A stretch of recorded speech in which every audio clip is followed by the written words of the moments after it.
ট্রাম্পের নতুন দাবি, ইরানের পাল্টা জবাব, আমাদের শক্তি পরমাণু নয়, আমাদের শক্তি স্বাধীনতা। টোকিওর আকাশে তখন রোদ ঝলমলে, আর সমুদ্রের ঢেউয়ে ভাসছে মার্কিন রণতরী ইউএসএস জর্জ ওয়াশিংটন। সে ডেকে দাঁড়িয়ে নিজের পক্ষে আবারও সাফাই গাইলেন মার্কিন প্রেসিডেন্ট ডোনাল্ড ট্রাম্প। সেনাদের উদ্দেশ্যে তার কণ্ঠ গভীর, দৃঢ়। ইরান প্রায় পারমাণবিক বোমা বানিয়ে ফেলেছিল। যদি আমি সময় মতো ব্যবস্থা না নিতাম, আজ বিশ্ব ভয়াবহ বিপদে থাকত। ট্রাম্পের দাবি, ইরানের পরমাণু স্থাপনাগুলোতে যুক্তরাষ্ট্রের বোমা হামলাই সেই বিপর্যয় ঠেকিয়েছে। আর যোগ করলেন, আমি মাত্র 8 মাসে 8টি যুদ্ধ থামিয়েছি। ইতিহাসে এমন কাজ আর কেউ করেনি। বিশ্লেষকরা বলছেন, ট্রাম্পের এই কথাগুলো আসলে এক নতুন চাপ তৈরির কৌশল। ইরানকে ভয় দেখানো নয়, বরং কূটনৈতিক জটিলতার ভেতর ফেলাই তার লক্ষ্য। কিন্তু ইরান যেন নিঃশব্দেই জবাব দিয়েছে, অদৃশ্যভাবে, তীব্রভাবে। কারণ কিছুদিন আগেই ইসরায়েল যুক্তরাষ্ট্রের পরোক্ষ সমর্থনে ইরানের পারমাণবিক ও সামরিক স্থাপনাগুলিতে নজিরবিহীন হামলা চালায়। 1000-এরও বেশি মানুষ নিহত হন। আবাসিক এলাকা, গবেষণাগার, সামরিক ঘাঁটি সব ধ্বংসস্তূপে পরিণত হয়। তেহরান তখন নীরব ছিল না। প্রতিশোধে ইরানের আকাশে গর্জে ওঠে ড্রোন ও ক্ষেপণাস্ত্র। ইসরায়েলের অভ্যন্তরে একের পর এক বিস্ফোরণ, ধ্বংস, হতাহত। মধ্যপ্রাচ্যের রাতগুলোতে তখন আগুনের আলো। এক দফা যুদ্ধবিরতি এলেও তা শুধু নামই, রক্ত, প্রতিশোধ আর ভয় সবই রয়ে গেল বাতাসে ভেসে। এই বিশৃঙ্খলার মাঝে ট্রাম্প নেসেটে ভাষণ দেন। সেখানে তিনি আবার শান্তির আহ্বান জানান ইরানের প্রতি। কিন্তু ইরান যেন এই আহ্বান শুনে তিরস্কারের হাসি হাসল। তেহরানের পররাষ্ট্র মন্ত্রণালয় এক বিবৃতিতে জানায়, মার্কিন প্রেসিডেন্টের শান্তির আহ্বান তার সাম্প্রতিক কর্মকাণ্ডের সঙ্গে সাংঘর্ষিক। শান্তি ও সংলাপের আকাঙ্ক্ষা কখনোই শত্রুতাপূর্ণ আচরণের সঙ্গে যায় না। এরপর এলো সেই বাক্য যা যেন ইতিহাসের বুক ছুঁয়ে গেল। ইরানের পররাষ্ট্রমন্ত্রী আব্বাস আরাকচি বললেন, ইরানের পরমাণু বোমা মানে কোনো যুদ্ধের ডাক নয়, এটি মানে বিশ্ব শক্তিগুলোর আধিপত্যকে না বলার ক্ষমতা। আমাদের শক্তি পরমাণু নয়, আমাদের শক্তি ইচ্ছাশক্তি, স্বাধীনতার সিদ্ধান্তে আমরা অনড়। তার কণ্ঠে শোনা গেল সেই বিপ্লবী প্রতিধ্বনি যা 1979 থেকে আজও বদলায়নি। তিনি আরো বলেন, আমাদের কর্মসূচি সম্পূর্ণ শান্তিপূর্ণ এবং বৈধ অধিকারের উপর প্রতিষ্ঠিত। ইরান কোনো দেশকে ভয় পায় না, তবে সম্মানের ভিত্তিতে কথোপকথন চায়। শেষে আরাকচির বার্তা যেন মার্কিন নীতিকে লক্ষ্য করে, যতদিন যুক্তরাষ্ট্র নেতিবাচক দৃষ্টিভঙ্গিতে থাকবে, সম্পর্ক কখনোই স্বাভাবিক হবে না। ইরানি জাতির সঙ্গে জোর করে কথা বলা যায় না, যুক্তির ভাষাতেই উত্তর দিতে হয়। এই হলো ইরানের জবাব। না কোনো পরমাণু প্রদর্শন, না কোনো কূটনৈতিক নাটক, শুধু এক অটল ঘোষণা। ইরান পরমাণু শক্তি নয়, এক আদর্শ শক্তি, যে শক্তি ঝড়ের মধ্যেও বলে যায়, আমরা মাথা নত করব না, আমরা স্বাধীনতার সন্তান। আর সেই মুহূর্তেই মনে হয়, যুদ্ধবিরতির নিচে যে আগুনটা ঘুমিয়ে আছে, তার শিখা এখনো পুরোপুরি নিভে যায়নি।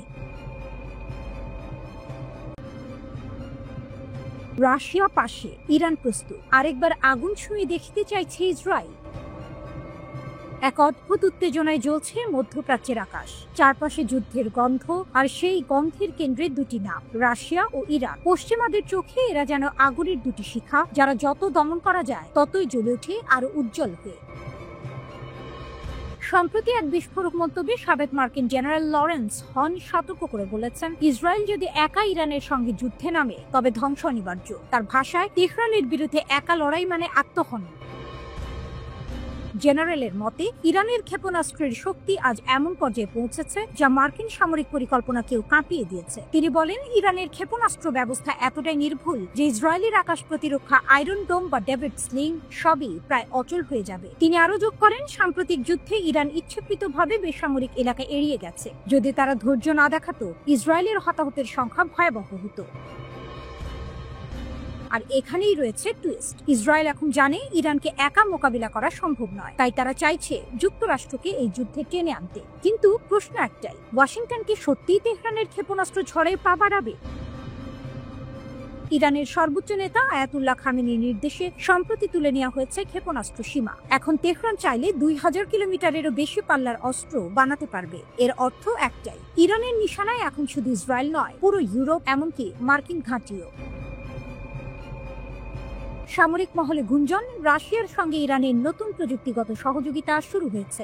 রাশিয়ার অভিজ্ঞ প্রকৌশলী ও ইরানের প্রতিরক্ষা বিশেষজ্ঞরা একসাথে কাজ করছে উন্নত ক্ষেপণাস্ত্র ও প্রতিরক্ষা সিস্টেমে। মস্কো ও তেহরানের এই অ্যালায়েন্সকে পশ্চিমা বিশ্লেষকরা বলছেন একটি নতুন যুদ্ধ যুগের সূচনা।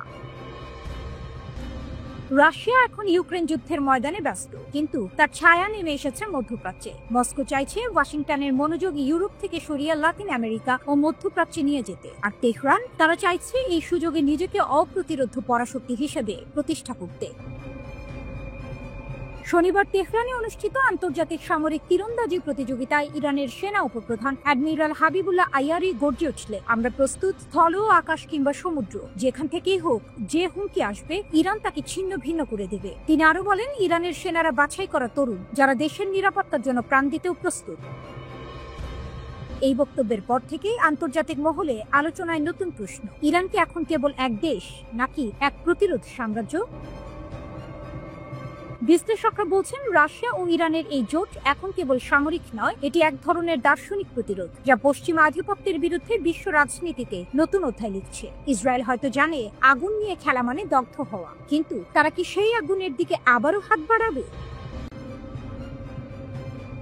পশ্চিমা চাপের জবাব দিল তেহরান, এখন আরো স্বাধীন, আরো শক্তিশালী ইরান। বিশ্বজুড়ে উত্তেজনার মধ্যে এক ঐতিহাসিক মোড়, ইরান এখন সম্পূর্ণ স্বাধীনভাবে চালাতে পারবে তার পারমাণবিক কর্মসূচি। জাতিসংঘ নিরাপত্তা পরিষদের 10 বছর মেয়াদী 2231 নম্বর প্রস্তাবের মেয়াদ শেষ হওয়ায় কার্যত শেষ হয়েছে পশ্চিমা নিয়ন্ত্রণের অধ্যায়। এর মানে দাঁড়ায়, এখন আর ইরানের ইউরেনিয়াম সমৃদ্ধকরণে কোনো সীমা থাকছে না, কোনো নিষেধাজ্ঞা নেই সেন্ট্রিফিউজের সংখ্যায়, নেই আন্তর্জাতিক পরমাণু সংস্থার বাধ্যতামূলক পরিদর্শনও। তেহরান চাইলে তার কর্মসূচি এগিয়ে নিতে পারবে নিজের মতো করে, আর এই সিদ্ধান্ত বিশ্ব জুড়ে কূটনৈতিক অস্থিরতা বাড়িয়েছে। পশ্চিমা উদ্বেগ, কিন্তু তেহরানের দৃঢ়তা। ইরান বারবার বলেছে তাদের পারমাণবিক কর্মসূচি শান্তিপূর্ণ উদ্দেশ্যে, বিদ্যুৎ উৎপাদন ও চিকিৎসা গবেষণার জন্য, কিন্তু ওয়াশিংটন ও ইউরোপ বিশ্বাস করতে নারাজ। তারা আশঙ্কা করছে ইরান এখন পরমাণু অস্ত্র তৈরির দোরগোড়ায় পৌঁছে গেছে। তবে পশ্চিমা হুমকি বা নিষেধাজ্ঞায় নতি স্বীকারের মানুষ নন ইরানের সর্বোচ্চ নেতা আয়াতুল্লাহ আলী খামেনি। তিনি দৃঢ় কণ্ঠে ঘোষণা দিয়েছেন, আমাদের বিজ্ঞান, আমাদের সার্বভৌমত্ব কারো অনুমতিতে নির্ভর করবে না। তেহরানের পাশে পুতিন ও শি জিনপিং, ইরানের পাশে দাঁড়িয়েছে দুই পরাশক্তি রাশিয়া ও চীন। এই তিন দেশ একযোগে জাতিসংঘ ও আন্তর্জাতিক পরমাণু শক্তি সংস্থাকে চিঠি পাঠিয়ে জানিয়েছে নিরাপত্তা পরিষদের 2231 প্রস্তাবের মেয়াদ আনুষ্ঠানিকভাবে শেষ।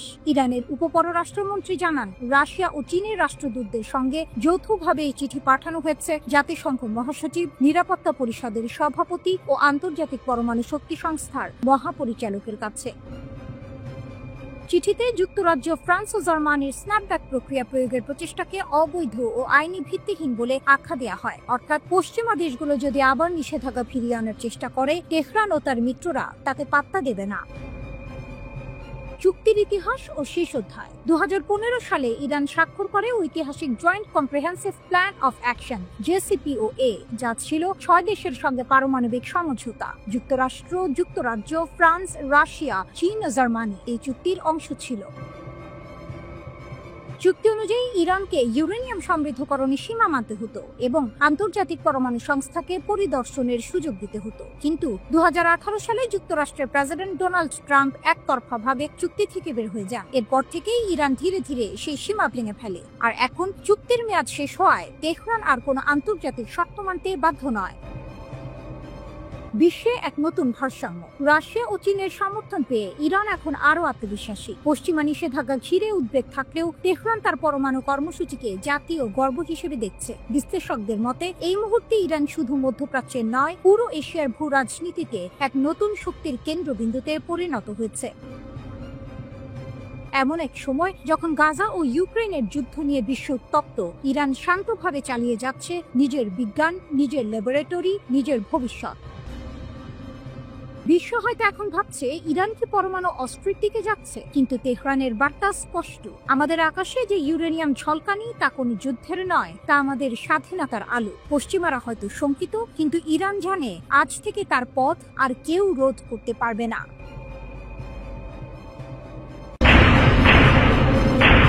ইসরায়েলি দখলের বিরুদ্ধে আরব বিশ্বের অগ্নিশক, নেতৃত্বে সৌদি আরব।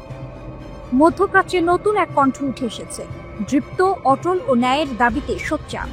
ইসরায়েলি দখলদারিত্বের বিরুদ্ধে আরব ক্রোধের নেতৃত্ব এখন সৌদি আরবের হাতে। রিয়াদ যেন আজ সেই অগ্নিশিখা, যা নীরবতার দেয়াল ভেদ করে বলছে, ফিলিস্তিন আমাদের হৃদয়, এবং হৃদয় কখনো দখল করা যায় না। সৌদি আরবের ভূমিকা একটি দ্বিমুখী তলোয়ারের মতো। একদিকে তারা ফিলিস্তিনিদের প্রতি সমর্থন জানিয়ে আরব বিশ্বের নেতৃত্ব ফিরে পাচ্ছে, অন্যদিকে ইসরায়েলকে অর্থনৈতিক ও কূটনৈতিক ফাঁদে ফেলার ক্ষমতাও রাখছে। এনবিএসের এই সাহসী পদক্ষেপ কেবল ইসরায়েলকে নয়, তার মিত্রদেরও এক কঠিন সংকটের মুখে ফেলে দিল। সৌদি যুবরাজ মোহাম্মদ বিন সালমান এমবিএস নিজেই সামনে এসেছেন। ইসরায়েলি নেসাট যখন দখলকৃত পশ্চিম তীরকে নিজেদের সঙ্গে সংযুক্ত করার দুটি বিল পাশ করল, তখন রিয়াদ গর্জে উঠল। পররাষ্ট্র মন্ত্রণালয়ের ভাষায় এটি কেবল একটি আইন নয়, এটি দখলদারিত্বের নতুন মুখোশ। পশ্চিম তীর দখলে ইসরায়েলি পার্লামেন্টে বিল অনুমোদন, কাতার, সৌদি আরব, জর্ডানের নিন্দা। সৌদি আরব সরাসরি ঘোষণা করেছে দখলকৃত অঞ্চলের ওপর ইসরায়েলি নিয়ন্ত্রণ বৈধ নয়, এটি আন্তর্জাতিক আইনের নগ্ন লঙ্ঘন। রিয়াদ নেসাটের প্রাথমিক ভোটকে অবৈধ ও বিপজ্জনক বলে বাতিল ঘোষণা করেছে। সৌদি বিবৃতিতে বলা হয়েছে, রাজ্য ইসরায়েলি দখলদার কর্তৃপক্ষের সব বসতি সম্প্রসারণ এবং সংযুক্তিকরণ পদক্ষেপ সম্পূর্ণভাবে প্রত্যাখ্যান করছে। রিয়াদ আবারও স্মরণ করিয়ে দিয়েছে 1967 সালের সীমান্ত রেখা, যেখানে একটি স্বাধীন ফিলিস্তিনি রাষ্ট্র থাকবে, রাজধানী হবে পূর্ব জেরুজালেম। এই অবস্থান শুধু কূটনৈতিক নয়, প্রতীকীয় বটে। যেখানে অনেক আরব রাষ্ট্র নীরবতার আড়ালে নিজেদের স্বার্থ খুঁজছে, সৌদি আরব যেন ঘোষণা করছে ন্যায় বিচার ছাড়া শান্তি আসবে না। সতর্ক করেছে, ইসরায়েলের এই পদক্ষেপ আঞ্চলিক নিরাপত্তার জন্য মারাত্মক হুমকি। এই পথ রক্তের, এই পথ অস্থিরতার। রিয়াদের কণ্ঠে যেন প্রতিধ্বনিত হচ্ছে সেই সতর্কবার্তা যা একসময় আরব জোটের পতাকায় লেখা ছিল। বিবৃতিতে বলা হয়েছে, ফিলিস্তিনি জনগণের উপর সকল আক্রমণ বন্ধ করতে হবে, আর ন্যায় ভিত্তিক দ্বিরাষ্ট্রীয় সমাধানের মাধ্যমে স্থায়ী শান্তি প্রতিষ্ঠা সম্ভব। এই নিন্দা কেবল কূটনীতির পৃষ্ঠায় সীমাবদ্ধ নয়, এটি এক আরব শক্তির জাগরণের ইঙ্গিত। যে শক্তি একসময় ইতিহাসে ইসলামী ঐক্যের প্রতীক ছিল, আজ আবার সেটি হয়ে উঠেছে ন্যায়ের পতাকা বহনকারী। সৌদি আরবের অবস্থান এখন যেন নতুন দিক নির্দেশনা দিচ্ছে পুরো আরব বিশ্বকে। রিয়াদ চুপ করে নেই, বরং বলছে যে শান্তি দখলের ওপর দাঁড়ায় তা শান্তি নয়, প্রতারণা। রিয়াদ যেন এক ভিন্ন পথ বেছে নিয়েছে, সমঝোতার নয়, প্রতিবাদের। এবং সেই প্রতিবাদের ভাষা এখন সমগ্র আরব দুনিয়ায় প্রতিধ্বনিত হচ্ছে। যখন ফিলিস্তিনের মাটিতে আগুন, তখন সৌদি আরব যেন বলছে, আমরা নীরব থাকব না।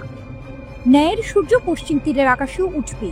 আর এই ঘোষণায় এক ঝলক দেখা যাচ্ছে সেই পুরনো আরব শক্তি, যে শক্তি দমন নয়, প্রতিরোধে বিশ্বাস করে, যে শক্তি এখন আবার ফিলিস্তিনের পক্ষে দাঁড়াতে প্রস্তুত।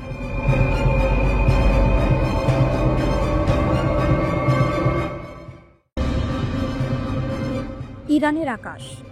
হঠাৎ তেহরানের সামরিক সদর দপ্তরে একটি জরুরি বার্তা পৌঁছায়। একটি অজানা স্টেলথ ড্রোন ইরানের আকাশ সীমায় প্রবেশ করেছে। সেটি ছিল আমেরিকার তৈরি লকহিড মার্টিনের অত্যাধুনিক RQ-170 সেন্টিনেল ড্রোন। পঞ্চম প্রজন্মের এই ড্রোনটিকে তখন পর্যন্ত কোনো দেশের রাডার সহজে ধরতে পারত না। কিন্তু সেদিন ভাগ্য ছিল ভিন্ন। ইরানের Islamic revolutionary guard corps IRGC তাদের ইলেকট্রনিক ওয়ারফেয়ার ইউনিট সক্রিয় করে। কয়েক মিনিটের মধ্যে ড্রোনটির জিপিএস সিগন্যাল জ্যাম করা হয় এবং অলৌকিক বা আশ্চর্যজনকভাবে সেটি প্রায় অক্ষত অবস্থায় ইরানের মাটিতে অবতরণ করে। সামরিক রহস্য ফাঁস, আমেরিকার দুঃস্বপ্ন। 2011 সালের এই ঘটনা দ্রুতই বিশ্বজুড়ে এক বিরাট ভূ রাজনৈতিক বিষয়ে পরিণত হয়। যুক্তরাষ্ট্রের সামরিক বিশেষজ্ঞরা তখন মন্তব্য করেছিলেন, RQ-170 সেন্টিনেল একটি চলমান প্রযুক্তিগত ল্যাবরেটরি। এটি ইরানের হাতে পড়া মানে যুক্তরাষ্ট্রের সামরিক রহস্য ফাঁস হয়ে যাওয়া। ওয়াশিংটন পোস্টে লিখেছিল, ড্রোনটি হারানো কেবল একটি যন্ত্র হারানো নয়, বরং এটি যুক্তরাষ্ট্রের গোপন সামরিক সফটওয়্যারের এক অনবদ্য ক্ষতি। প্রায় 2000 কিলোমিটার রেঞ্জের এই ড্রোনটি তখন ওসামা বিন লাদেনকে খুঁজে বের করার অভিযানেও গুরুত্বপূর্ণ ভূমিকা নিয়েছিল। কিন্তু সেই প্রযুক্তি রাতারাতি পরিণত হলো আমেরিকার জন্য সবচেয়ে বড় দুঃস্বপ্নে। রিভার্স ইঞ্জিনিয়ারিং এ জন্ম নিল শাহিদ ড্রোন। ইরানের হাতে ধরা পড়ার পর শুরু হয় এক নতুন অধ্যায়, রিভার্স ইঞ্জিনিয়ারিং। ইরানের প্রকৌশলীরা মাত্র 18 মাসে ড্রোনটির মূল কাঠামো পুনর্নির্মাণ করতে সক্ষম হন। এর ফলস্বরূপ জন্ম নেয় ইরানের নিজস্ব শাহিদ 191 এবং শাহিদ 197 সিরিজের ড্রোন। ইসরায়েলি সংবাদ মাধ্যম বিশ্লেষণ করে বলেছে, ইরান শুধু কপি করেনি, বরং প্রযুক্তিটিকে নতুন স্তরে উন্নীত করেছে। শাহিদ এখন শুধু নজরদারি ড্রোন নয়, এটি এখন আক্রমণাত্মক অস্ত্র। ড্রোনটির প্যালোড 500 কেজি থেকে বাড়িয়ে 100 কেজি ধরা হয়েছে এবং এতে যুক্ত করা হয়েছে 3টি ইয়ার্ড টু গ্রাউন্ড মিসাইল। এই মডেলের সবচেয়ে বড় বৈশিষ্ট্য হলো এর উন্নত ইলেকট্রনিক জ্যামিং প্রযুক্তি। ইরান দাবি করেছে এই ড্রোন শত্রু রাডারকে ধোঁকা দিতে সক্ষম এবং প্রয়োজন হলে ভুল সংকেত পাঠিয়ে প্রতিপক্ষের প্রতিরক্ষা ভেঙে দিতে পারে। ডিফেন্স পোস্ট লিখেছে, RQ-170 ছিল যুক্তরাষ্ট্রের গর্ব, কিন্তু প্রযুক্তির পুনর্জন্ম এখন তেহরানের হাতে। ইসরায়েলের সবচেয়ে বড় ভয় এখন এই শাহেদ ড্রোন। বিশ্লেষকরা বলছেন, যদি ইরান একযোগে শাহেদ ড্রোন দিয়ে প্রথম আঘাত হানে, তবে ইসরায়েলের আকাশ প্রতিরক্ষা ব্যবস্থা আয়রন ডোম বা ডেভিড স্লিং সিস্টেম অন্তত 60 থেকে 70% অচল হয়ে পড়তে পারে। কারণ স্টেলথ প্রযুক্তির এই ড্রোনগুলো শনাক্ত করা তাদের পক্ষে সবসময় সম্ভব নয়। প্রতিরক্ষা ব্যবস্থা ভেঙে পড়লে ইরানের অন্যান্য সাধারণ ড্রোন ও ক্ষেপণাস্ত্র সহজেই ইসরায়েলি শহরগুলোতে আঘাত হানতে পারবে। ইরানের এই প্রযুক্তিগত উদ্ভাবন তাকে শুধু আত্মনির্ভরশীল সামরিক শক্তিতে পরিণত করেনি, বরং আন্তর্জাতিক অস্ত্র বাজারেও জায়গা করে নিয়েছে। আজ রাশিয়াও ইরান থেকে ড্রোন কিনেছে। প্রশ্ন হচ্ছে, এই পরিস্থিতি ঠেকাতে যুক্তরাষ্ট্র ও ইসরায়েল কি করবে? বিশেষজ্ঞরা মনে করছেন, ইরানের সক্ষমতা যত বাড়ছে, যুদ্ধের ঝুঁকি ততই বাড়ছে। তেহরানের সামরিক ঘাঁটিতে এখন সারি সারি দাঁড়িয়ে আছে শাহেদ ড্রোন। প্রশ্ন হলো, কখন সেই মুহূর্ত আসবে যখন ইরানের আকাশ থেকে একদল স্টেলথ ড্রোন একসাথে উড়ে গিয়ে ইতিহাস বদলে দেবে?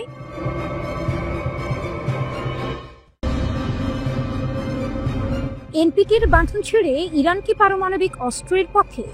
তেহরানের সীমাহীন ক্ষেপণাস্ত্রের ঘোষণা মনস্তাত্ত্বিক যুদ্ধ, নাকি নতুন বৈশ্বিক ভারসাম্যের সূচনা?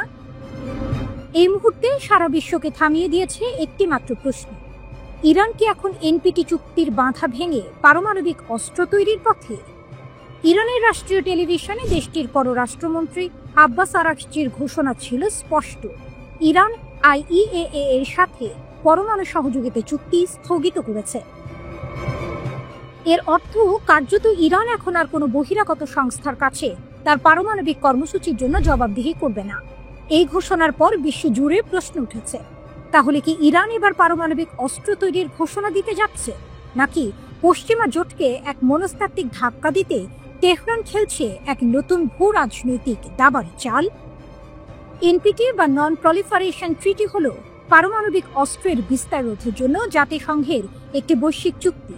এই চুক্তিতে থাকা দেশগুলো পারমাণবিক অস্ত্র তৈরি না করার প্রতিশ্রুতি দেয়, কিন্তু যখন কোনো দেশ এই চুক্তি স্থগিত করে বা বেরিয়ে আসে, তখন তার মানে হলো সেই দেশ নিজের পারমাণবিক কর্মসূচির ওপর আর কোনো নজরদারি মেনে নেবে না। কূটনৈতিক মহলে কানাঘুষা শুরু হয়েছে, ইরান কি তাহলে এবার স্বাধীন পরমাণু রাষ্ট্রের পথে হাঁটছে? বিশ্লেষকরা বলছেন, গত জুন মাসে ইসরায়েলি যুক্তরাষ্ট্রের হামলায় ইরানের বহু পরমাণু বিজ্ঞানী নিহত হওয়া এবং স্থাপনা ধ্বংসের পরই এই সিদ্ধান্তে বীজ রোপিত হয়েছিল। তেহরান এখন বলছে, তোমরা আমাদের ওপর যুদ্ধ চাপিয়ে দিয়েছ, এখন আমরা নিজেদের মতো চলব। ক্ষেপণাস্ত্রের সীমা তুলে নিলেন খামেনি। ইরানের সিদ্ধান্ত শুধু পরমাণু চুক্তি পর্যন্তই থামেনি, এর চেয়েও বড় পদক্ষেপ এসেছে ইরানের সর্বোচ্চ ধর্মীয় নেতা আয়াতুল্লাহ আলী খামেনির কাছ থেকে। দীর্ঘদিন ধরে 2200 কিলোমিটার পর্যন্ত সীমা ছিল ইরানের ক্ষেপণাস্ত্র কর্মসূচি, কিন্তু এখন সেই সীমা আর নেই। এর অর্থ কি দাঁড়ায়? ইরান এখন চাইলে এমন ক্ষেপণাস্ত্র তৈরি করতে পারে যা ইউরোপের গভীরে, এমনকি মার্কিন ঘাঁটিতেও পৌঁছাতে পারে। বিশ্লেষকরা বলছেন, এই সীমাহীন ক্ষেপণাস্ত্র ঘোষণা আসলে প্রতিশোধের প্রতিধ্বনি। তেহরানের সশস্ত্র বাহিনীর বিচার বিভাগের প্রধান আহমদ রেজা কাপুর খান তো স্পষ্ট করে বলেছেন, আমেরিকানরা ইরানের ক্ষেপণাস্ত্র রেঞ্জ 500 কিলোমিটারের নিচে নামানোর স্বপ্ন নিয়েই মরবে। অর্থাৎ ক্ষেপণাস্ত্র এখন জাতীয় মর্যাদার প্রতীক। ইরানের সামরিক কাঠামোতে চলছে এক অভূতপূর্ব জাগরণ। দেশটির রেভলিউশনারি গার্ড কর্পস আজ মধ্যপ্রাচ্যের অন্যতম শক্তিশালী এক সামরিক ইউনিট। তাদের হাতে এখন এমন অস্ত্র আছে যা 3000 কিলোমিটার দূরত্বেও আঘাত হানতে পারে। নৌবাহিনী হাতে নিয়েছে ফাতে কাদির নামের সাবমেরিন, আর আকাশে আছে খুররমশর 4, যার গতি শব্দের চেয়েও 3 গুণ বেশি। ইরানের চোখে প্রতিটি ক্ষেপণাস্ত্র শুধু ইস্পাত নয়, বরং তা হলো পশ্চিমা আধিপত্যের অপমানের জবাব। প্রেক্ষাপট এখন পরিষ্কার, ইরান আর কোনো বাধা মানছে না, না এনপিটি, না ক্ষেপণাস্ত্রের সীমা, না পশ্চিমা চাপ। প্রশ্ন হলো, এখন যখন তেহরান পরমাণু ও ক্ষেপণাস্ত্র দুই দিকেই সীমাহীন হয়ে উঠছে, তখন কি মধ্যপ্রাচ্য ঢুকছে এক নতুন অস্ত্র প্রতিযোগিতার যুগে, নাকি এই ইরানই তৈরি করবে নতুন বৈশ্বিক ভারসাম্য, যেখানে প্রতিরোধী হবে শান্তির নতুন সংজ্ঞা?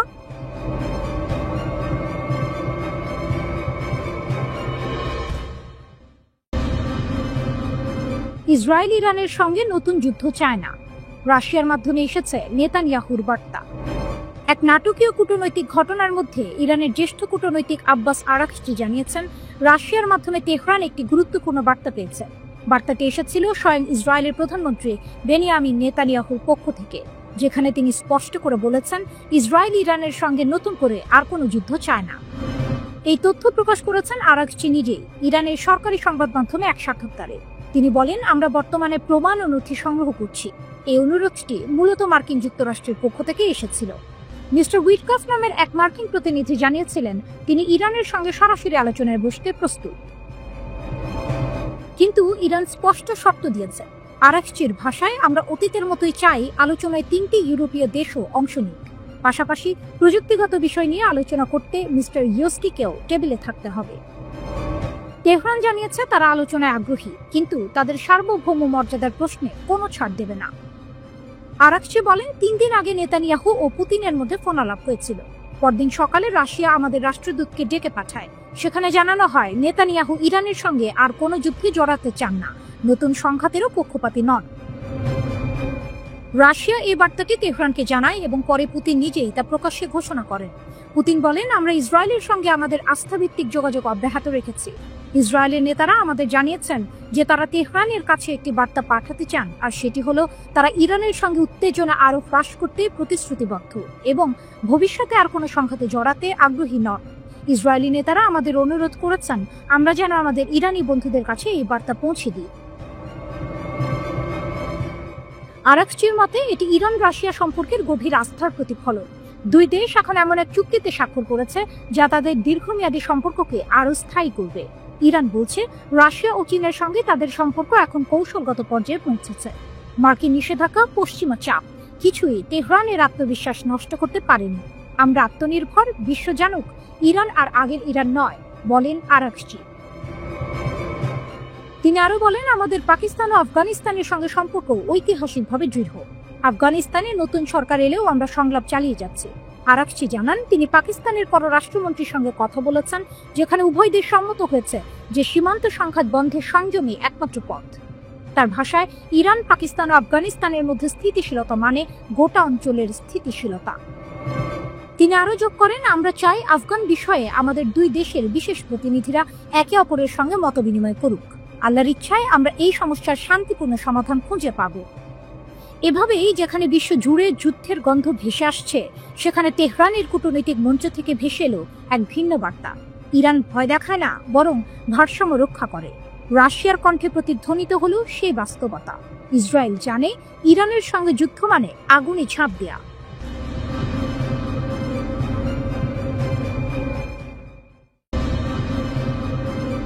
গোপন যুদ্ধের উন্মোচন। তেল আবিবের নিচে ইরানের লক্ষ্যভেদ। 13 জুনের রাত আকাশে ভেসে ওঠে একের পর এক আগুনের রেখা। ইরান তখন বলেছিল এটি ইসরায়েলের বিরুদ্ধে প্রতিশোধমূলক হামলা, কিন্তু কয়েক সপ্তাহ পর এক বিস্ফোরক রিপোর্ট জানালো অন্য কথা।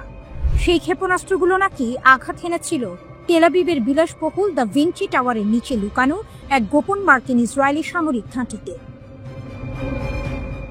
দ্য গ্রে জোন নামের একটি অনুসন্ধানী সংবাদ মাধ্যমের প্রতিবেদন অনুযায়ী ওই ভূগর্ভস্থ স্থাপনাটির নাম ছিল সাইট 81, এক যৌথ কমান্ড সেন্টার যেখানে ইসরায়েলি সামরিক গোয়েন্দা কর্মকর্তা ও মার্কিন প্রকৌশলীরা একসঙ্গে কাজ করতেন। তেল আবিব, যে শহরটি সাধারণত সৈকত, রাত্রিজীবন ও আধুনিক স্থাপত্যের জন্য পরিচিত, সেখানে যুদ্ধের এই ছায়া অনেকের জন্যই অপ্রত্যাশিত। প্রতিবেদনে দাবি করা হয়েছে, বিলাসবহুল দ্য ভিঞ্চি টাওয়ারের নিচে বহু বছর আগে শুরু হয়েছিল একটি গোপন প্রকল্প, যা 2013 সালে মার্কিন সেনাবাহিনীর ইঞ্জিনিয়ার কর্পসের তত্ত্বাবধানে সম্প্রসারিত হয়। ভূ অবস্থানগত তথ্য, ফাঁস হওয়া ইমেইল ও সামরিক নথি অনুসারে ঘাঁটিটি প্রায় 6000 বর্গমিটার জুড়ে বিস্তৃত এবং বিশেষভাবে তৈরি ছিল ইলেকট্রনিক যুদ্ধ ও গোয়েন্দা যোগাযোগ পরিচালনার জন্য। প্রতিবেদনটিতে আরো বলা হয়েছে, এটি ছিল এক ধরনের স্থায়ী কেন্দ্র যেখান থেকে গাজার অভিযানের কৌশল, সাইবার অপারেশন এবং ইরান সংক্রান্ত নজরদারি পরিচালিত হতো। ইরানের ক্ষেপণাস্ত্র হামলার পর ইসরায়েলি পুলিশ দ্রুত তেল আভিভের ওই অঞ্চল সিল করে দেয়। স্থানীয় সংবাদ মাধ্যমগুলোতে সেই হামলার খবর প্রকাশ হতে 2 সপ্তাহ বিলম্ব হয়, যা ফ্রান্স 24 পর্যবেক্ষণ করেছে। ইরানের রাষ্ট্রীয় টেলিভিশন তখন দাবি করে, আমাদের ক্ষেপণাস্ত্র সামরিক গোয়েন্দা লক্ষ্যবস্তুতে আঘাত হেনেছে। তবে ইসরায়েলের কোনো মন্তব্য করেনি। এই নীরবতা থেকেই বিতর্কের জন্ম। ইসরায়েল কি সত্যিই বেসামরিক আবাসনের নিচে গোপন সামরিক স্থাপনা তৈরি করেছিল? দ্য গ্রে জোন অভিযোগ করেছে, এই সেটআপ মানব ঢালের ভণ্ডামি, যেখানে সাধারণ মানুষকে অজান্তে যুদ্ধের ঢালের মতো ব্যবহার করা হয়েছে। ইরানের শক্তির বার্তা। বিশ্লেষকদের মতে এই হামলা ইরানের নতুন সামরিক আত্মবিশ্বাসের প্রতীক। গত কয়েক বছরে ইরান দীর্ঘ পাল্লার ক্ষেপণাস্ত্র, ড্রোন এবং সাইবার যুদ্ধ সক্ষমতায় ব্যাপক বিনিয়োগ করেছে। যদি এই রিপোর্ট সঠিক হয়, তাহলে তেল আভিভের গভীরে এমন একটি লক্ষ্যভেদ করা শুধু প্রযুক্তিগত সাফল্য নয়, এটি রাজনৈতিক বার্তা। ইসরায়েলের হৃদয়েও আমরা পৌঁছাতে পারি। এটি এমন এক সময় ঘটল যখন ইসরায়েল ও যুক্তরাষ্ট্র উভয়ই গাজা এবং হিজবুল্লাহ ইস্যুতে বাড়তি চাপের মুখে। ফলে ইরানের এই পদক্ষেপকে অনেক বিশ্লেষক শক্তি ও সাহসের প্রদর্শন বলেই দেখছেন। গোপনীয়তার আবরণে যুদ্ধ। ইসরায়েল আনুষ্ঠানিকভাবে এই অভিযোগ অস্বীকার বা স্বীকার করেনি। তবে ঘটনাটি তেল আভিভের সামরিক গোপনীয়তা ও সেন্সরশিপ নীতিকে নতুন করে প্রশ্নের মুখে ফেলেছে। একদিকে ইরান তার সামরিক সক্ষমতা দিয়ে বার্তা দিতে চাইছে, আমরা নজর রাখছি।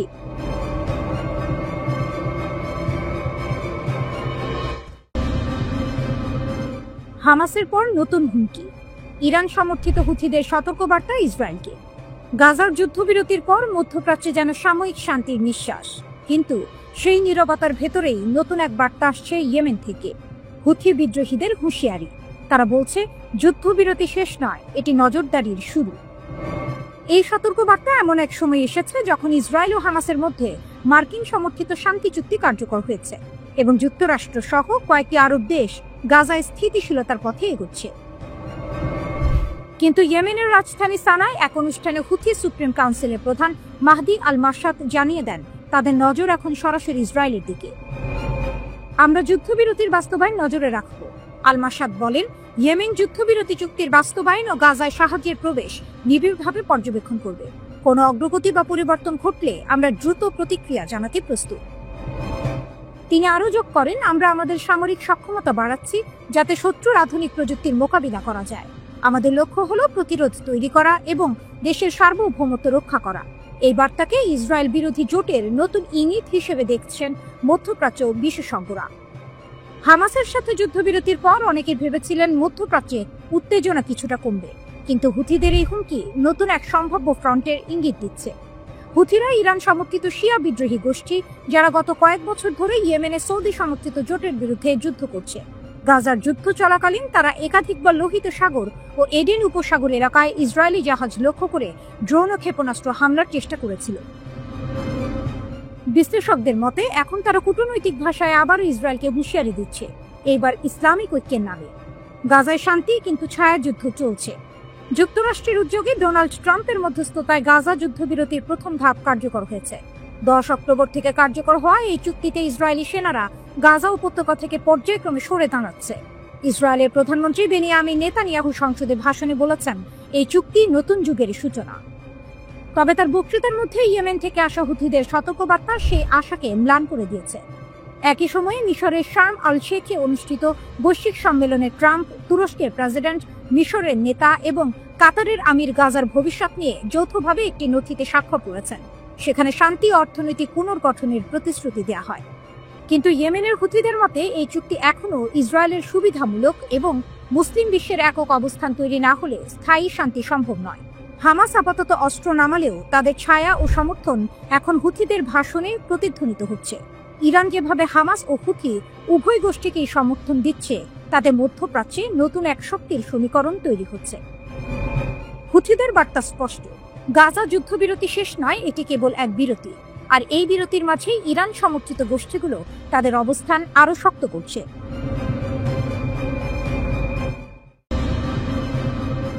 ইরানের মিসাইল হুঁশিয়ারি ও ভেনেজুয়েলায় নতুন যুদ্ধের ছায়া। মধ্যপ্রাচ্য থেকে লাতিন আমেরিকা, দুই মহাদেশের রাজনীতিতে হঠাৎই ঝড় উঠেছে। রাশিয়া ভেনেজুয়েলায় যুদ্ধ প্রবেশের ইঙ্গিত দেওয়ার পর এবার ইরান জানিয়েছে তারা বিশ্বের জন্য মিসাইল রপ্তানির প্রস্তুতিতে আছে। বিশ্লেষকরা বলছেন এটি কেবল এক ঘোষণাই নয়, এ যেন যুক্তরাষ্ট্রের দিকে এক নতুন কৌশলগত বার্তা। হঠাৎ বদলে যাওয়া খেলার মাঠ। ইরানের বিপ্লবী গার্ডের নৌবাহিনীর প্রধান জেনারেল আলী রেজা তানসিরি ঘোষণা দেন দেশটি এখন সংবেদনশীল সামরিক প্রযুক্তিতে সম্পূর্ণ আত্মনির্ভর এবং আন্তর্জাতিক বাজারে তাদের পণ্য রপ্তানির জন্য প্রস্তুত।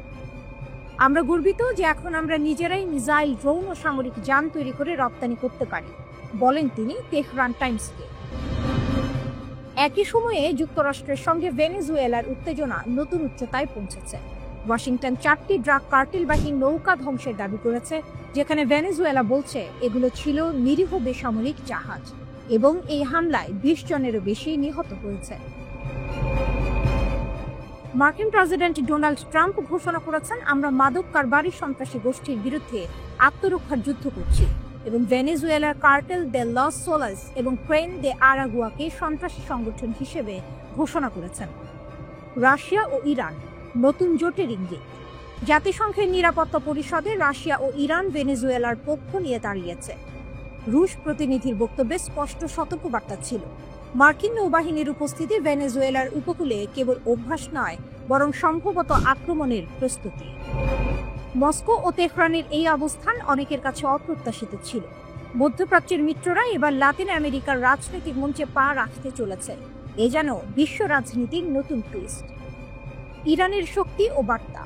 যদিও ইরান নিজেই কঠোর মার্কিন নিষেধাজ্ঞা, ড্রোন হামলা ও পারমাণবিক স্থাপনায় আঘাতের মুখে রয়েছে, তবুও দেশটি সামরিক প্রযুক্তিতে অবিশ্বাস্য অগ্রগতি দেখাচ্ছে। গত জুনে ইরান ইসরায়েলে ডজন খানেক ক্ষেপণাস্ত্র নিক্ষেপ করেছিল, যা তাদের 3 স্তরের প্রতিরক্ষা ভেদ করেছিল। এছাড়া ইরানের শাহেদ ড্রোন এখন যুক্তরাষ্ট্র, চীন, ফ্রান্স ও যুক্তরাজ্যের প্রকৌশলীদের কাছেও অনুকরণের মডেল হয়ে উঠেছে। ইরানের সর্বোচ্চ নেতা আয়াতুল্লাহ খামেনি সম্প্রতি ক্ষেপণাস্ত্রের সর্বোচ্চ পাল্লা সীমা শিথিল করার ইঙ্গিত দিয়েছেন। ইসরায়েলি প্রধানমন্ত্রী নেতানিয়াহু দাবি করেছেন, ইরান এখন এমন ক্ষেপণাস্ত্র তৈরি করছে যার পাল্লা 8000 কিলোমিটার, যা যুক্তরাষ্ট্রের উপকূলে পৌঁছাতে মাত্র 3000 কিলোমিটার কম। তেহরান অবশ্য এই অভিযোগ উড়িয়ে দিয়ে বলেছে, ইরান কোনো যুদ্ধ চায় না, কিন্তু কেউ আঘাত করলে তাৎক্ষণিক জবাব দিতে হবে। বিশ্লেষকদের মতে ভেনেজুয়েলাকে নিয়ে উদ্ভূত এই সংকট কেবল লাতিন আমেরিকার নয়, এটি বিশ্ব রাজনীতির নতুন পরীক্ষার মঞ্চ। রাশিয়া ও ইরানের ঐক্য যদি বাস্তব পদক্ষেপে রূপ দেয়, তবে যুক্তরাষ্ট্রের প্রভাব ক্ষেত্রে এক নতুন শক্তিশালী অক্ষ গড়ে উঠতে পারে। ইরানের বার্তা স্পষ্ট, নিষেধাজ্ঞা বা চাপ দিয়ে আর তাদের থামানো যাবে না। তাদের মিসাইল, ড্রোন ও প্রযুক্তি এখন কেবল প্রতিরক্ষা নয়, বরং বিশ্বের শক্তির এক নতুন সংজ্ঞা দিচ্ছে।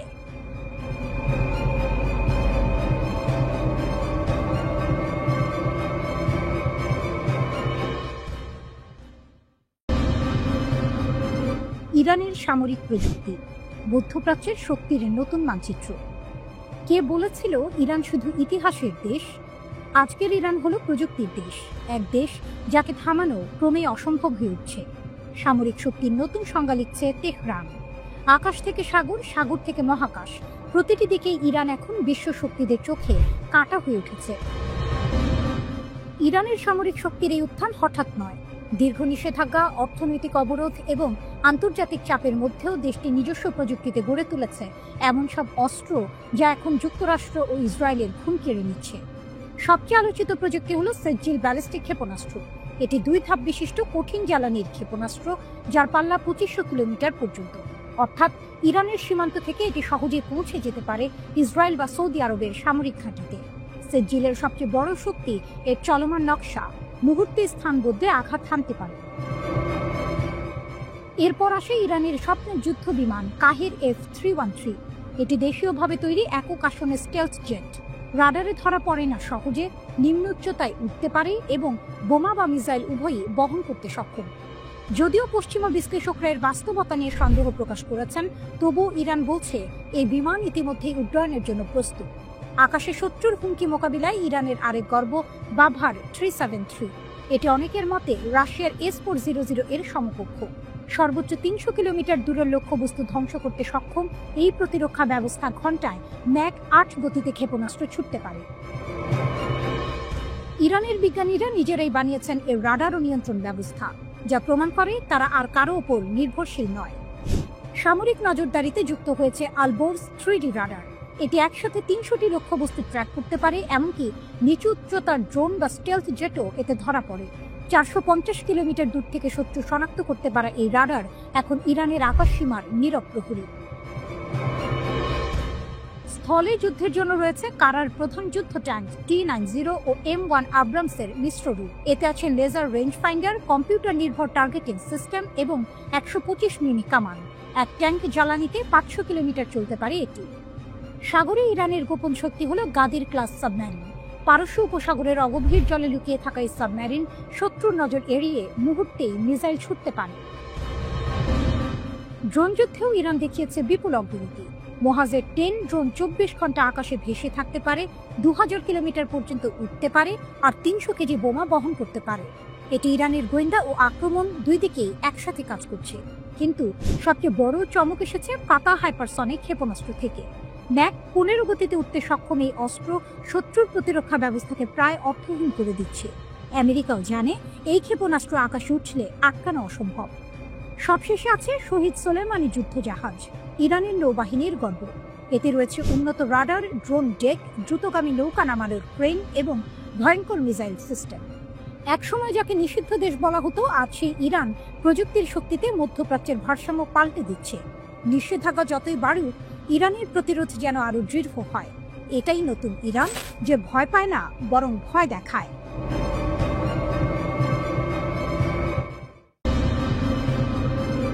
গাজায় যুদ্ধবিরতির পরও পুরো অঞ্চল এখনো টগবগ করছে। রক্তাক্ত ২ বছরের যুদ্ধের ধ্বংসস্তূপের উপর দাঁড়িয়ে নতুন সমীকরণ তৈরি হচ্ছে, আর এর কেন্দ্রবিন্দুতে এখন তুরস্ক। তুরস্কের প্রেসিডেন্ট রিসেপ তাইয়েপ এরদোয়ান গাজায় আন্তর্জাতিক টাস্ক ফোর্স পাঠাতে সবুজ সংকেত দিয়েছেন। প্রতিরক্ষা মন্ত্রণালয়ের সূত্র নিশ্চিত করেছে তুর্কি সেনারা গাজা মিশনের জন্য পুরোপুরি প্রস্তুত। এএফপির প্রতিবেদনে বলা হয়েছে, যুদ্ধবিরতি বাস্তবায়ন ও শান্তি বজায় রাখতে তুর্কি সেনারা আন্তর্জাতিক টাস্ক ফোর্সে যোগ দেবে। এই নিয়ে আলোচনা করতে ইতিমধ্যেই মিশরের শার্ম আল শেখে পৌঁছেছে তুর্কি সামরিক প্রতিনিধি দল।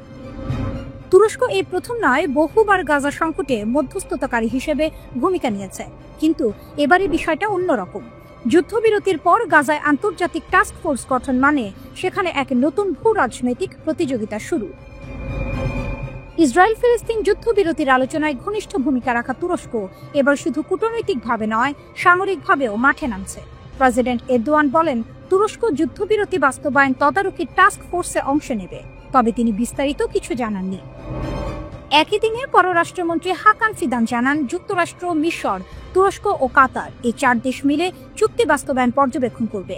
এই জোটই যুদ্ধবিরতির পরে শান্তি ও মানবিক সহায়তা কার্যক্রম সমন্বয় করবে। যুক্তরাষ্ট্র জানিয়েছে তারা ইসরায়েলে ২০০ সেনা পাঠাবে, কিন্তু ফিলিস্তিনি ভূখণ্ডে কোনোভাবেই মোতায়েন হবে না। মার্কিন সামরিক বাহিনীর সেন্ট্রাল কমান্ড গাজায় civil military coordination centre CMCC তৈরি করবে, যার কাজ হবে মানবিক সহায়তা ও নিরাপত্তা তদারকি। অন্যদিকে তুরস্কের অবস্থান আরো দৃঢ়। তারা শুধু তদারক নয়, মাঠে সক্রিয় উপস্থিতি চায়। এরদোয়ান বহুবার বলেছেন, গাজায় শান্তি মানে শুধু যুদ্ধ থামানো নয়, ইসরায়েলি আগ্রাসন ঠেকানো। এই অবস্থানই পশ্চিমা জোটের মধ্যে অস্বস্তি তৈরি করেছে। বিশেষ করে যুক্তরাষ্ট্রের সঙ্গে তুরস্কের সম্পর্ক অনেকটা টানা পড়ে নেয়।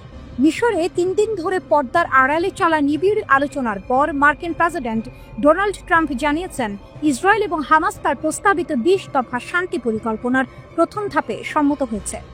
চুক্তির প্রথম ধাপ সফলভাবে বাস্তবায়িত হলে পরবর্তী ধাপগুলো নিয়ে আলোচনা শুরু হবে। তবে সেই পথ খুব একটা সহজ হবে না, কারণ সেখানে অনেক বিতর্কিত বিষয় রয়েছে। প্রস্তাবনা অনুযায়ী উভয় পক্ষ রাজি থাকলে যুদ্ধ অবিলম্বে শেষ হয়ে যাবে। গাজাকে সম্পূর্ণ নিরস্ত্রীকরণ করা হবে এবং সেখানকার সব সামরিক ও সন্ত্রাসী অবকাঠামো ধ্বংস করা হবে। গাজার শাসনভার সাময়িকভাবে ফিলিস্তিনি টেকনোক্র্যাটদের একটি অন্তর্বর্তীকালীন কমিটির হাতে দেওয়া হবে। এই কমিটির কার্যক্রম তত্ত্বাবধান করবে একটি শান্তি বোর্ড, যার নেতৃত্বে থাকবেন ডোনাল্ড ট্রাম্প, এবং বোর্ডে আরও থাকবেন সাবেক ব্রিটিশ প্রধানমন্ত্রী টনি ব্লেয়ার। অস্ত্র ছাড়বে হামাস? যুদ্ধবিরতির মাঝেও উত্তাল প্রশ্ন। গাজায় যুদ্ধ থেমেছে, যুক্তরাষ্ট্রের মধ্যস্থতায় যুদ্ধবিরতি চুক্তিও হয়েছে, কিন্তু এখন বড় প্রশ্ন, হামাস কি আসলেই অস্ত্র ছাড়বে? এই প্রশ্নেই আটকে আছে চুক্তির ভবিষ্যৎ। ইসরায়েল চায় হামাস পুরোপুরি অস্ত্র জমা দিক, গাজার নিয়ন্ত্রণ ছেড়ে দিক, এমনকি সংগঠন হিসেবেও ভেঙে পড়ুক। কিন্তু বাস্তবতা বলছে ভিন্ন কথা। হামাস প্রকাশ্যে অস্ত্র সমর্পণের যে কোনো দাবি সরাসরি প্রত্যাখ্যান করেছে। তবে কিছু বিশেষজ্ঞ বলছেন হামাস গোপনে আলোচনায় কিছু ছাড় দেওয়ার ইঙ্গিত দিয়েছে। ইউরোপীয় কাউন্সিল অন ফরেন রিলেশনসের গবেষক হিউ লোভ্যাটের ভাষায় অস্ত্র ছাড়ার বিষয়ে হামাসের অবস্থান এখন সবচেয়ে বেশি বদলেছে। তিনি আরও জানান, হামাস কিছু আক্রমণাত্মক অস্ত্র, বিশেষ করে দীর্ঘ পাল্লার ক্ষেপণাস্ত্র সমর্পণে আগ্রহ দেখিয়েছে। তবে হালকা অস্ত্র, সুড়ঙ্গ ব্যবস্থার মানচিত্র কিংবা প্রতিরোধমূলক ক্ষমতা তারা ছাড়বে না বলেই মনে করা হচ্ছে। হামাস অস্ত্র ছাড়বে, কিন্তু শর্ত সাপেক্ষে। ইন্টারন্যাশনাল ক্রাইসিস গ্রুপের গবেষক আজমি কেশাউই মনে করেন, হামাস তখনই অস্ত্র ছাড়বে যখন ইসরায়েলি দখল শেষ হবে এবং একটি গ্রহণযোগ্য ফিলিস্তিনি নেতৃত্ব গাজার দায়িত্ব নেবে। কেশাউই বলেন, হামাস তাদের অস্ত্র শুধু তখনই দেবে যখন এগুলোর আর দরকার থাকবে না, অর্থাৎ প্রতিরোধের পথ পুরোপুরি বন্ধ হলে তবেই নিরস্ত্রীকরণ সম্ভব। এটাই হামাসের মূল বার্তা। গাজার মাটিতে এখন শুধু হামাস নয়, আরও সশস্ত্র গোষ্ঠী রয়েছে, পিআইজে, পিইএলপি, আল আকসা ব্রিগেড সহ অনেকেই। পাশাপাশি ইসরায়েলের সহায়তায় গড়ে ওঠা গ্যাংয়ের দাপট বাড়ছে, যারা লুট করছে, মানুষকে হয়রানি করছে। তাই অনেক গাজাবাসীর বিশ্বাস, হামাসের অস্ত্র থাকা দরকার যেন গ্যাংদের ঠেকানো যায় এবং গাজার অভ্যন্তরীণ নিরাপত্তা নিশ্চিত থাকে। অন্তর্বর্তীকালীন ফোর্সের সহযোগিতা। বিশ্লেষক হিউ ল্যাভট বলেন, হামাস একটি আন্তর্জাতিক টাস্ক ফোর্সকে সহযোগিতা করতে পারে যদি ওই ফোর্স সন্ত্রাস বিরোধী কোনো ভূমিকা না রাখে, অর্থাৎ ফোর্সটি নিরস্ত্রীকরণ পর্যবেক্ষণ করবে কিন্তু হামাসকে দমন করবে না, এমন নিশ্চয়তা চাইছে হামাস। হামাস শুধু দল নয়, একটি ধারণা। যুদ্ধ 2 বছর পেরিয়েছে, হামাসের বহু নেতা নিহত বা গ্রেপ্তার, কিন্তু তবু দলটি ভেঙে পড়েনি। কারণ হামাস শুধু একটি সংগঠন নয়, এটি একটি প্রতিরোধের প্রতীক। অনেক তরুণ আজও তাদের শহীদের প্রতিশোধ নেয়ার শপথে দলমত নির্বিশেষে ঝুঁকছে হামাসের দিকে। শেষ কথা, অস্ত্র নামলে কি শান্তি আসবে? এই প্রশ্নে আজও দ্বিধায় বিশ্ব। ইসরায়েল চাইছে শান্তির আগে হোক নিরস্ত্রীকরণ, আর হামাস বলছে শান্তি এলেই অস্ত্র নামবে। যুদ্ধ থেমেছে ঠিকই, কিন্তু শান্তির পথ এখনো কাঁটাময়। হামাসের হাতে অস্ত্র যতদিন, ততদিন ইসরায়েল শান্তির দাবি মানতে নারাজ। আবার অস্ত্র ছাড়া হামাস মানেই গাজার নিরাপত্তার ফাঁকা মাঠ। এটাই গাজা সংকটের সবচেয়ে বড় টুইস্ট। অস্ত্র নামবে আগে না দখল উঠবে? প্রশ্নটাই এখন গাজার ভবিষ্যৎ।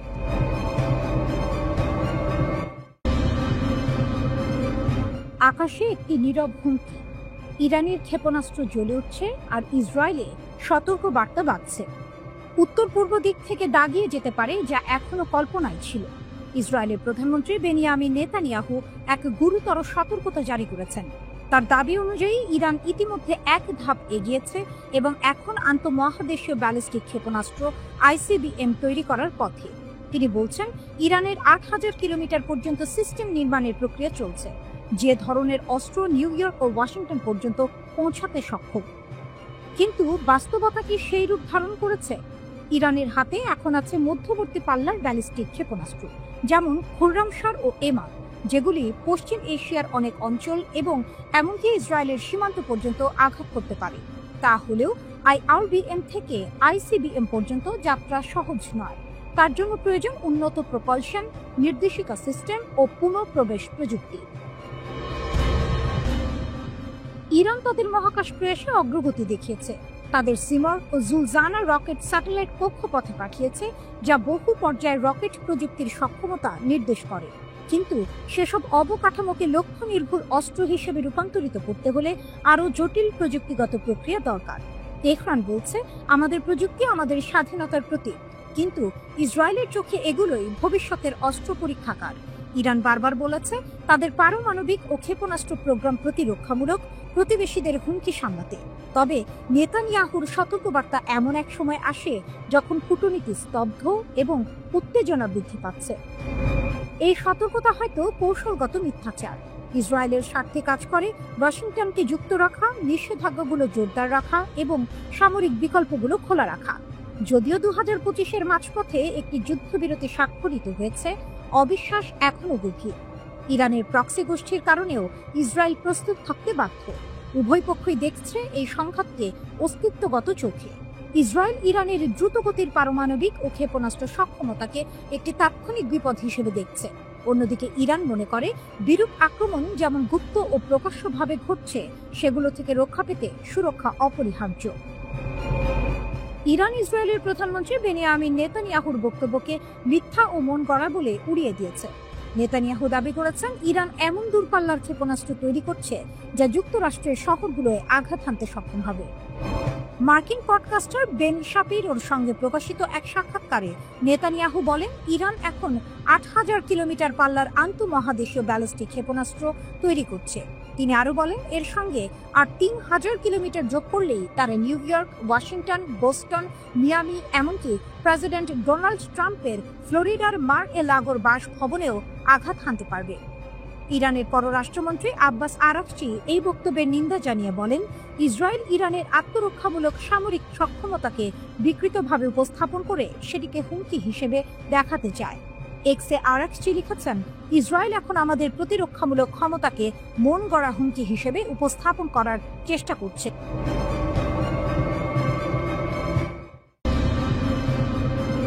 রাতের আকাশে রক্তিম আলো, গর্জে উঠল যুদ্ধযন্ত্র। পিয়ংইয়ংয়ে সেই মুহূর্তে যেন কাঁপল পৃথিবী। উত্তর কোরিয়া প্রদর্শন করল তাদের ইতিহাসের সবচেয়ে শক্তিশালী পারমাণবিক ক্ষেপণাস্ত্র।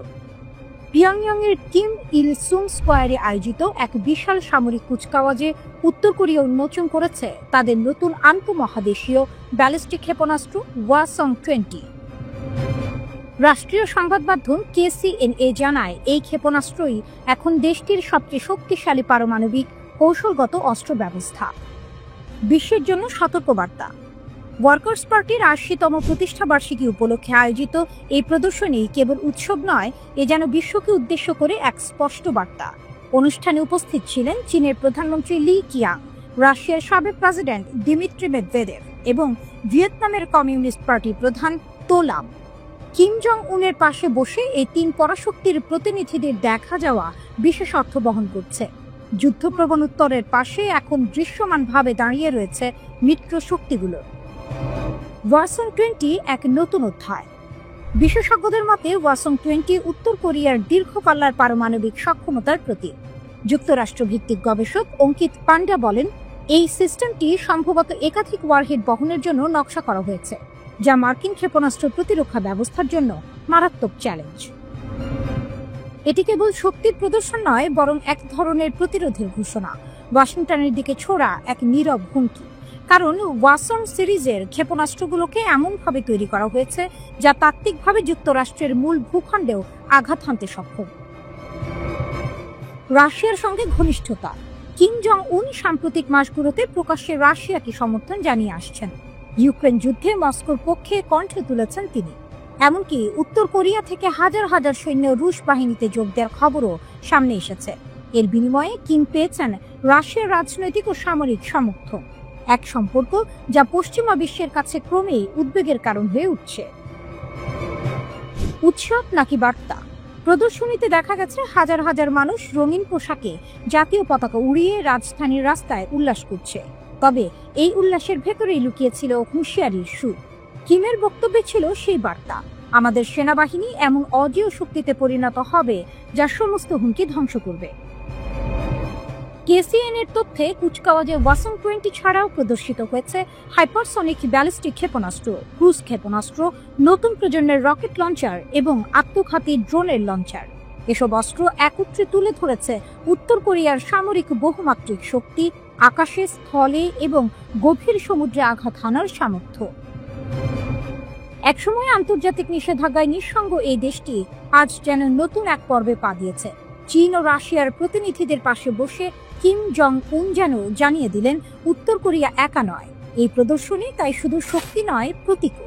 একদিকে এটি কিমের ক্ষমতার প্রদর্শন, অন্যদিকে আন্তর্জাতিক রাজনীতিতে এক নতুন অক্ষের ইঙ্গিত। রাশিয়ার পর এবার ইরানের ঘোষণা। ভেনেজুয়েলার যুদ্ধে যুক্তরাষ্ট্রের বিরুদ্ধে মাঠে নামছে তেহরান। যুক্তরাষ্ট্র যখন রাশিয়ার হুঁশিয়ারিতে কাঁপছে, ঠিক তখনই তেহরান দিল এক নতুন বার্তা, আমরা ভেনেজুয়েলার জনগণ ও সরকারের পাশে আছি, সম্পূর্ণ সমর্থন দিচ্ছি, জানালো ইরান। এটাই সেই মুহূর্ত যখন যুক্তরাষ্ট্র বুঝে গেল তাদের পশ্চিমা শক্তির সামনে আবারও দাঁড়িয়ে গেছে একজোট, যার নাম রাশিয়া ও ইরান। ঘটনা শুরু লাতিন আমেরিকায়। যুক্তরাষ্ট্র সম্প্রতি ভেনেজুয়েলার কয়েকটি নৌকা বোমা হামলায় ধ্বংস করেছে। ওয়াশিংটন দাবি করেছে সেগুলো মাদক বহন করছিল, কিন্তু কারাকাস বলছে ওই হামলায় নিহত হয়েছে 20 জনেরও বেশি সাধারণ মানুষ। এটি ক্ষোভে ফেটে পড়েছে ইরান। তেহরানের পররাষ্ট্র মন্ত্রণালয়ের মুখপাত্র ইসমাইল বাঘাই বলেছেন, ভেনেজুয়েলায় যুক্তরাষ্ট্রের সামরিক অভিযান শুধু উস্কানিমূলকই নয়, এটি আঞ্চলিক স্থিতিশীলতার জন্য গুরুতর হুমকি। তিনি যুক্তরাষ্ট্রকে সতর্ক করে বলেন, এই বেপরোয়া কর্মকাণ্ডের ভয়াবহ পরিণতি হবে। ইরান স্পষ্ট জানিয়ে দিয়েছে তারা ভেনেজুয়েলার সাথে ঘনিষ্ঠ সমন্বয়ে কাজ করছে যেন যুক্তরাষ্ট্রের হস্তক্ষেপ ঠেকানো যায়। তেহরান বলছে এটি শুধু একই দেশের ব্যাপার নয়, এটি স্বাধীনতা ও সার্বভৌমত্বের লড়াই, আর সেই লড়াইয়ে ইরান কখনো পিছিয়ে থাকে না। এরপরেই জাতিসংঘ নিরাপত্তা পরিষদে শুরু হয় তীব্র বিতর্ক। রাশিয়া যুক্তরাষ্ট্রের অভিযানে তীব্র সমালোচনা করে, আর ইরানের বিবৃতি গর্জে ওঠে লাতিন আমেরিকায় যুদ্ধের আগুন জ্বালাচ্ছে ওয়াশিংটন। ওয়াশিংটনের যুক্তি, তারা মাদক কার্টেল দমনে অভিযান চালাচ্ছে। মার্কিন কর্মকর্তারা বলছেন প্রেসিডেন্ট ট্রাম্প মাদক বিরোধী যুদ্ধে পূর্ণ সামরিক শক্তি ব্যবহার করছেন, তবে এই ব্যাখ্যায় কেউ সন্তুষ্ট নয়। ভেনেজুয়েলার প্রতিনিধি জাতিসংঘে অভিযোগ তোলেন, যুক্তরাষ্ট্র আমাদের উপকূলের কয়েক কিলোমিটার দূরে যুদ্ধজাহাজ, সাবমেরিন ও 10,000 সৈন্য মোতায়েন করেছে। এটা মাদক বিরোধী অভিযান নয়, এটা আক্রমণের প্রস্তুতি। তার কণ্ঠে প্রতিধ্বনিত হয় এক ঐতিহাসিক সতর্কবার্তা, যদি যুক্তরাষ্ট্র আক্রমণ করে ভেনেজুয়েলা আত্মরক্ষার অধিকার প্রয়োগ করবে। আমরা ছোট দেশ, কিন্তু কখনোই পরাজিত হব না। আমরা একসময় ছিলাম সাম্রাজ্যের কবরস্থান, প্রয়োজনে আবারও হব। এই ঘোষণা যেন ইরানের আত্মাকে জাগিয়ে তুলল, কারণ এই ভাষা ইরানের পরিচিত প্রতিরোধ, আত্মমর্যাদা ও স্বাধীনতার ভাষা। তেহরান বলছে যেখানে অন্যায়ের আগুন জ্বলে সেখানে ইরানের অবস্থান সবসময় নির্যাতিতের পাশে। এদিকে ভেনেজুয়েলা ইন্ডিপেন্ডেন্স 200 নামের বিশাল সামরিক মহড়া শুরু করেছে। লক্ষ্য দেশের তেল স্থাপনা ও গুরুত্বপূর্ণ অবকাঠামো রক্ষায় প্রস্তুতি নেওয়া। আর সেই মহড়ায় ইরানের সামরিক বিশেষজ্ঞদের উপস্থিতির খবর ছড়িয়ে পড়েছে আন্তর্জাতিক মহলে। ভেনেজুয়েলার ভাইস প্রেসিডেন্ট ডেলসি রদ্রিগেজ অভিযোগ করেছেন, যুক্তরাষ্ট্র দুনিয়ার তেল বাজারে একচেটিয়া আধিপত্য স্থাপন করতে চায়, কিন্তু আমরা তা হতে দেব না। বিশ্লেষকরা বলছেন, রাশিয়া যেমন সামরিক শক্তিতে যুক্তরাষ্ট্রকে ঠেকাচ্ছে, তেমনি ইরান এখন লাতিন আমেরিকায় নতুন ভূমিকায়।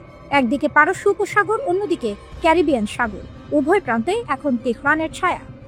দুনিয়া তাকিয়ে আছে, ইরান একাই দাঁড়িয়েছে অদম্য ভঙ্গিতে, যেন ইতিহাসের ভাষায় ঘোষণা দিচ্ছে, যেখানেই সাম্রাজ্যবাদী আগ্রাসন সেখানেই ইরানের প্রতিরোধ।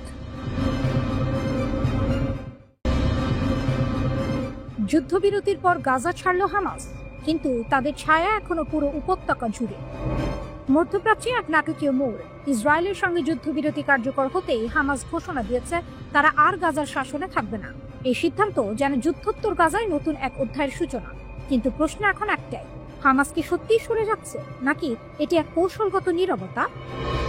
এএফপি জানিয়েছে, হামাসের এক শীর্ষ নেতা নিশ্চিত করেছেন গাজার যুদ্ধোত্তর প্রশাসনে তারা অংশ নেবে না। তার ভাষায়, এটি আমাদের জন্য একটি সমাপ্ত অধ্যায়।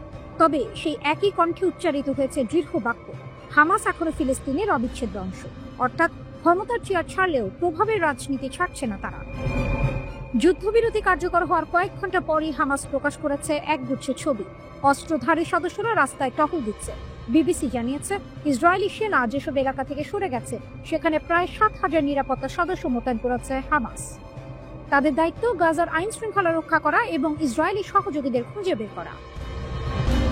যুদ্ধবিরতির পর হামাসের প্রথম প্রকাশ্য শক্তি প্রদর্শন, যেন এক নীরব বার্তা, আমরা সরকার চালাবো না, কিন্তু নিয়ন্ত্রণ আমাদের হাতে। এখন প্রশ্ন, হামাস কেন হঠাৎ গাজার প্রশাসন ছেড়ে দিল? যুদ্ধের ক্লান্তিতে ভাঙা গাজাকে পুনর্গঠন করা এখন এক ভয়াবহ চ্যালেঞ্জ। অনেক বিশ্লেষক মনে করছেন, হামাস হয়তো আপাতত পিছু হটে নিজের শক্তি পুনর্গঠনের কৌশল নিচ্ছে। তারা প্রশাসনিক দায় নয়, বরং প্রতিরোধের আগুন জিইয়ে রাখার দায়িত্ব নিতে চায়। কারণ হামাস জানে ক্ষমতা ক্ষণস্থায়ী, কিন্তু প্রতিরোধী চিরন্তন। গাজার রাস্তায় আজ তাই এক অদ্ভুত নীরবতা। উপত্যকার আকাশে থেমে গেছে বোমার শব্দ, কিন্তু বাতাসে এখনো ভাসছে সেই চিরচেরা হুঁশিয়ারি, হামাস হারায়নি, শুধু অপেক্ষা করছে। বিশ্ব তাকিয়ে আছে এই ছোট্ট উপত্যকার দিকে, যেখানে যুদ্ধবিরতির নিচে এখনো জ্বলছে প্রতিরোধের আগুন। গাজা হয়তো শান্ত, কিন্তু তার হৃদয়ে এখনো ধ্বনিত হচ্ছে এক বাক্য, আমরা ফিরে আসব। ফিলিস্তিনের মুক্তিকামী গোষ্ঠী হামাস রাজনৈতিক ক্ষমতা ছেড়ে দেয়া এবং যুদ্ধ পরবর্তী গাজার শাসন ব্যবস্থা ফিলিস্তিনের ঐক্য সরকারের হাতে ছেড়ে দিতে রাজি। তবে একটি স্বাধীন ফিলিস্তিন রাষ্ট্র গঠন না হওয়া পর্যন্ত তারা নিরস্ত্র হবে না। এনবিসি নিউজকে কথা জানিয়েছে হামাসের ঊর্ধ্বতন এক রাজনৈতিক কর্মকর্তা বাসেম নাইম। তিনি বলেন, আমরা শাসন ক্ষমতা থেকে সরে যেতে এবং গাজার শাসন পরিচালনা একটি বোর্ড, সরকার বা কমিটির হাতে তুলে দিতে প্রস্তুত। ওদিকে হামাসের মুখপাত্র লতিফ আর কানুয়া আরব নিউজকে বলেছেন, গাজা প্রশাসন দেখভাল করার জন্য একটি কমিটি প্রতিষ্ঠার প্রস্তাবে হামাসের আপত্তি নেই, তবে ফিলিস্তিনি সমাজের অবিচ্ছেদ্য অংশ হিসেবে থাকবে হামাস। এর আগে হামাসের নেতারা যুদ্ধ পরবর্তী গাজা প্রশাসন সহ অন্যান্য গুরুত্বপূর্ণ বিষয়ে বিভক্ত ছিল, কিন্তু এখন হামাসের শীর্ষ সদস্যরা নিরস্ত্রীকরণ প্রশ্নে বিভক্ত বলেই মনে হচ্ছে। হামাস বলেছে, তাদের 40,000 কর্মচারী গাজার সরকারি গুরুত্বপূর্ণ সব প্রতিষ্ঠান যেমন স্বাস্থ্যসেবা, শিক্ষা এবং নিরাপত্তা বিভাগে কাজ করে।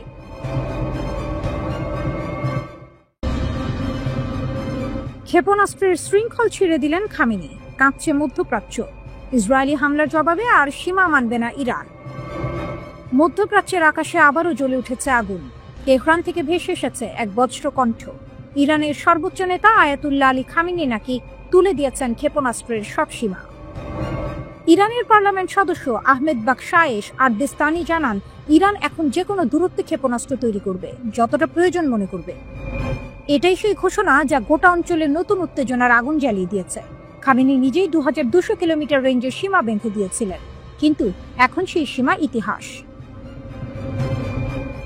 বিশ্লেষকদের ভাষায় এটি ইসরায়েলি হামলার সরাসরি প্রতিক্রিয়া এবং এক কৌশলগত পুনর্জন্ম। আর দেস্তানি স্পষ্ট ভাষায় বলেছেন, আমরা ক্ষেপণাস্ত্রের সীমা মানি না, এটি আমাদের সামরিক শক্তির হৃদয়। তিনি যোগ করেন, ইরানের ক্ষেপণাস্ত্র কর্মসূচি এখন আর কোনো কূটনৈতিক বাঁধনে আবদ্ধ নয়। প্রয়োজনে তারা এমন দূরত্বে আঘাত হানবে যা আগে কখনো সম্ভব হয়নি। যদিও খামেনির দপ্তর থেকে এখনো কোনো আনুষ্ঠানিক বিবৃতি আসেনি, তবুও ইরানের রাজনৈতিক অঙ্গনে ঢেউ তুলেছে এই মন্তব্য। মার্কিন ও ইসরায়েলি নীতি নির্ধারকেরা উদ্বিগ্ন। তেহরানের এই সিদ্ধান্ত মানে ইরান এখন তার আঘাতের ছায়া ছড়িয়ে দিতে পারবে ভূমধ্য সাগর পর্যন্ত। অন্যদিকে ইরানের পররাষ্ট্রমন্ত্রী আব্বাস আরাকচি অভিযোগ করেছেন, ইসরায়েল যুক্তরাষ্ট্রকে ইরান বিরোধী হামলায় প্রতারিত করেছে। তার ভাষায়, ওরা প্রথমে আমেরিকাকে ঠেলে দিয়েছে আক্রমণে, এখন মিথ্যা ক্ষেপণাস্ত্র হুমকি তৈরি করছে। ওয়াশিংটনের দাবি ছিল ইরান যেন ক্ষেপণাস্ত্রের রেঞ্জ কমায়, কিন্তু তেহরান তা সরাসরি প্রত্যাখ্যান করেছে। ইরানের নিরাপত্তা পরিষদের প্রধান বলেছেন, এমন দাবি কোনো সম্মানিত ব্যক্তি মেনে নিতে পারে না। তবে প্রশ্ন হচ্ছে, ইরান কি এখনো আগের মতো শক্তিশালী? 2025 সালের জুনে ইসরায়েলি বিমান হামলায় দেশটির বহু ক্ষেপণাস্ত্র উৎক্ষেপণ কেন্দ্র ধ্বংস হয়েছিল। তখন নিহত হয়েছিলেন বেশ কয়েকজন শীর্ষ IRGC কমান্ডার ও পারমাণবিক বিজ্ঞানী। নাতানজের ইউরেনিয়াম সমৃদ্ধকরণ কেন্দ্র ও কয়েকটি বিমান প্রতিরক্ষা ব্যবস্থা ভয়াবহ ক্ষতিগ্রস্ত হয়েছিল, কিন্তু ইরান থামেনি। দগ্ধ ধ্বংসস্তূপের ভেতর থেকেও তারা উঠে দাঁড়িয়েছে। তেহরান, ইস্পাহান, তাবরিজ ও হামাদানে ক্ষেপণাস্ত্র কারখানাগুলো এখন আবারও ধীরে ধীরে প্রাণ ফিরে পাচ্ছে। অ্যাসোসিয়েটেড প্রেসের স্যাটেলাইট বিশ্লেষণ বলছে, ইরান পুনর্গঠন করছে তার ক্ষেপণাস্ত্র উৎপাদন কেন্দ্রগুলো, যদিও কিছু গুরুত্বপূর্ণ যন্ত্র যেমন প্ল্যানেটারি মিক্সার এখনো অনুপস্থিত। তবুও প্রতিবেদনে বলা হয়েছে, এই যন্ত্র চীন থেকে সংগ্রহের প্রস্তুতি নিচ্ছে ইরান। ওয়াশিংটন ও তেল আবিব যখন ইরানের দুর্বলতা নিয়ে গর্ব করছে, তেহরান তখন নীরবে পুনর্গঠনের পথে হাঁটছে। এক ইরানি সামরিক বিশ্লেষক বলেন, ইসরায়েল ভেবেছিল তারা আমাদের থামিয়েছে, বাস্তবে তারা শুধু আমাদের আরো শক্তিশালী করেছে। এই ঘোষণার মধ্যেই বার্তা স্পষ্ট, ইরান যুদ্ধ চায় না, কিন্তু সীমা মানতেও রাজি নয়। খামেনি হয়তো তার নিজের নিয়ম ভেঙেছেন, কিন্তু সেই ভাঙন থেকেই শুরু হয়েছে নতুন অধ্যায়। এক এমন অধ্যায় যেখানে ইরানের ক্ষেপণাস্ত্র আকাশে শুধু আগুন নয়, প্রতিরোধের প্রতীক।